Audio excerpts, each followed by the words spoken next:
Now, as you guys know, I like to write out my workouts, and seems to be the best way to be able to just get that focus in, so you can get some high intensity workouts done, and you know exactly what you're doing, so you don't have to wait around thinking, should I do incline, should I do decline, should I do dumbbell, should I do bench? You kind of know what you're going to do before you go in there. So I highly recommend, guys, that you do that. Okay, so we're just about to go to the gym. I just took my 5 milligrams of creatine pre-workout. I find the pre-workout's better, sort of. I mean, it doesn't really matter what time of day you take it, but I find pre-workout's better just because you get a little bit of a better pump. And who doesn't like a better pump? So 5 milligrams of that with some amino energy, which I just put in with a load of water, 1 scoop. It's pretty strong if you put the full amount in. Oh no, wait, it's not actually that bad. It's 100 milligrams for 2 scoops, so 50 milligrams of caffeine, and then it's just a load of aminos and a bit of beta alanine as well for a bit more pump. And then let's go. So I actually did buy a new tripod, but like a gorilla pod thing, but it's the wrong size. So the little screw thing that goes underneath that attaches into the camera is too big. So just ordered a new one on Amazon, which is a bit annoying because I was hoping to get some nice angles, because I know you guys all love those angles. So let's go.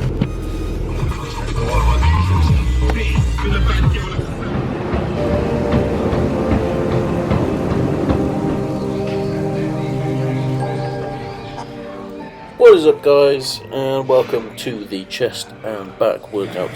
So this workout is a little bit different to what a lot of you probably are doing at home, but hopefully you enjoy it. It's a lot more intense than a lot of other workouts, and because we're working 2 muscle groups which are fairly big, you know, you're burning a lot of calories and getting a lot done. So first off, we're with the dumbbell bench press.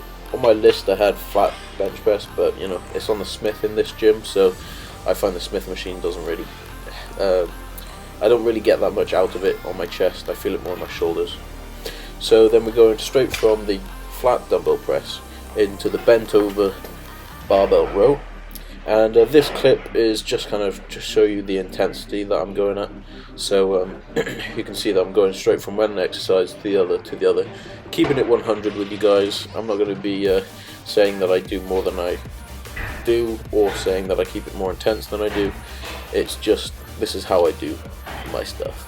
So straight from there into knee raises, which are weighted, and you know, I find it's a helpful way of being able to overload your abs. And if you guys are going to try that, you can try it with a dumbbell, but with that setup that I have there with the dipping belt, I find it's a lot more secure and it doesn't move around so much, so give that a go. Next I'm going into these scissor leg lifts, I guess, and there's a closer up video later on to show you the angle properly. And then we've moved up. This is the 4th set, so working at the sort of pinnacle, I guess, of the set. So the first 2, I guess, are more of a like progressive warm up, and then we're going into the overloading with the others. So it's a nice little way of overloading your chest is to go for 15 reps on the first set, then 12, then 12, then 10, then 10. So you get a nice little pump as well, as you can see in my forearms there. This is the barbell row again. These I'm wearing the bear grips, as you can see on my hands there. Those are super helpful if you're trying to get some heavy lifts in, especially on the lat pull down, which you'll see later on. And then we've got a closer up of the knee raises. Try and keep your hips back. As you can see that I've kept my hips back, and at the bottom I sort of pause, so I'm not using too much momentum. And then these are the scissor leg raises, lift things. I'm supporting myself on the bar. It's a really helpful way of doing it. You can see now, right now, that I've sort of just holding my arms over the top, and it actually, coincidentally, just because I'm doing it on back day, it does stretch out your lats quite nicely. little cheeky high there. Now we've moved into the dumbbell flies, and it's a really nice way of stretching out your chest. I normally do these at the end of my chest workout, but funny enough today I just felt like mixing it up, and it's always good to mix up your workouts, whether you believe in shocking your muscles or not. It's a good way of keeping it fresh and keeping it interesting. I'm trying to keep my arms bent at all times, and not going straight when you're at the bottom, not going straight when you're at the top, because if you're straight at the top and you touch the dumbbells, you're wasting the movement. It's kind of like an outstretched hands width at the top. It's the best way. And then we've got the lat pull downs, which I think this is my heavy set, because you can see my form, I'm kind of pulling a little bit too much with my shoulders, but that's fine. I always use a suicide grip, so this is the suicide grip. The best way to activate your back and not let your biceps take over is the suicide grip. So you can either do it the pistol suicide, which is where you've got your hands and your little finger, your index finger pointed out, or you can do it like that, where you just activate more of your back like that, and your bicep doesn't take over. So these are the cable crunches. A lot of people say they don't feel this exercise. I've got a dumbbell in between my feet, if you can see, and right here I show you how not to do them. See, I'm coming straight out. A lot of people say they can't feel them, and they do it like that, and you're just not curling your abs together, so you're not going to feel the contraction. So some of my clients will say, oh, I can't feel it, so I need to go heavier. That's not the case. If you can't feel it when you're going light, you're not going to feel it when you're going heavy. You're just going to hurt yourself. So keep that in mind. As you can see, that's not a 45-degree angle. That's just because of the shoulders yesterday, so try to hit chest more than shoulders. And that's a really helpful piece of advice, so make sure you bear that in mind. If you've done shoulders the day before, just don't incline it too much. I'd say that's about 30 to 35 degrees. So these are Meadow Rows, I believe they're called. Not 100% sure, but I call them Meadow Rows, and you can do them on if you're supported on a bench, or you can do them freestanding like I was just then. So this is the final set of incline dumbbell press, and then here we go, just showing you, keep it at 100, keep the intensity going. And so I don't know if they're called Meadow Rows or single arm barbell rows, but whatever, it's a good way of overloading your back, getting some heavy weights in there, and make sure you're wearing the bear grips on that one, or some sort of strap, because your forearms will get burnt out so quickly. So these are the dumbbell pullovers now, and I'm going to give you some advice at the end, but yeah, don't go too heavy on these, because you just won't end up feeling it. So here's my piece of advice. If you're struggling to feel the dumbbell pullover, imagine pulling your hand round like that, so the dumbbell's in the middle, like that, and go lighter. So yeah, that piece of advice is pretty key, not to just turn your hands in, but to visually do it as well. It really does activate your chest a lot more. And then we got T-bar rows, not coming over too much, because I did quite a lot of back yesterday when I was doing squats. You hit your lower back a lot. So this is the single arm chest machine press, I guess, and it hits the inner part of your chest really, really well. I highly recommend that you include this in your chest workouts. It hits your inner and upper chest if you do it like this, so bear that one in mind, and definitely one to put into your workouts.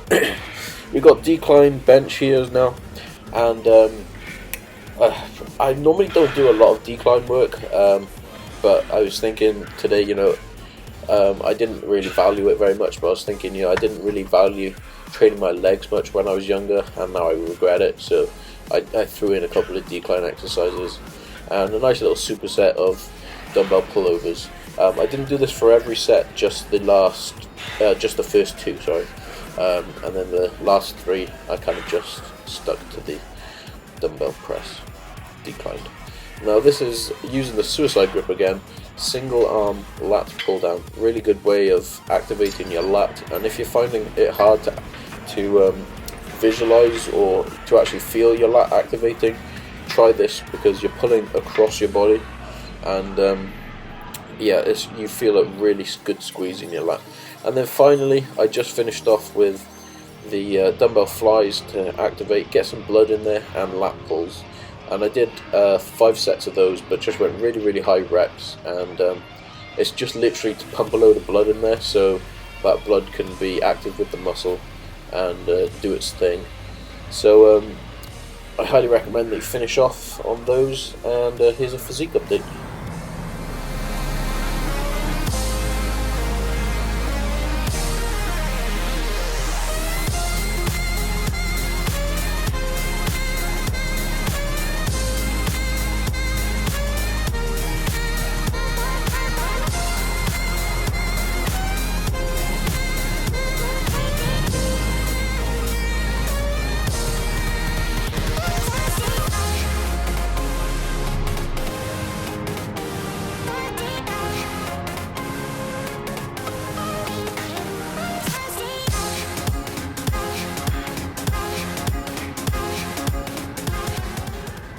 Just literally got back from the gym, and we're going to have some post-workout protein.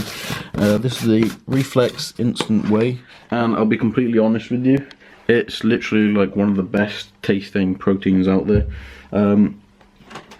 It's pretty much like an Optimum Nutrition gold standard, but like, because it's got all the things in it, like the digesting enzymes and stuff like that.